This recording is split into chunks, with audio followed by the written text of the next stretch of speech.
Hey Ralph, this video is for you. Just a quick installation and removal of your Teryx clutch.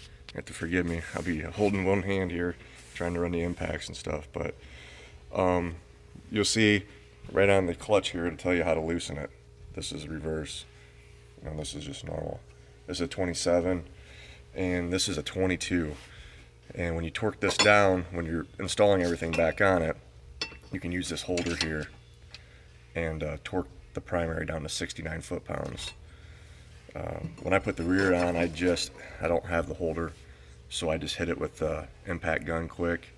That one is 100 foot-pounds. But when you take this off, you'll have a spreader bolt. I think it's 10 millimeter. Take the tension off this belt. You don't have to run it in real far. Just enough to take the tension off there.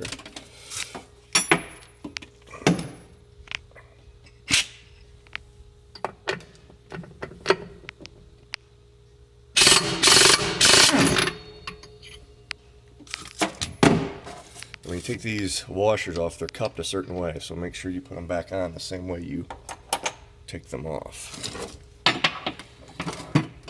Switch this over quick.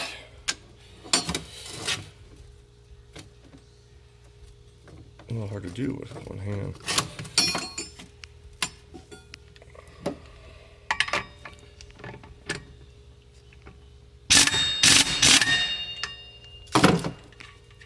Same with this one. This one's got 2 washers on this one also. And these are spline. You don't need anything special. You can just pull it right off.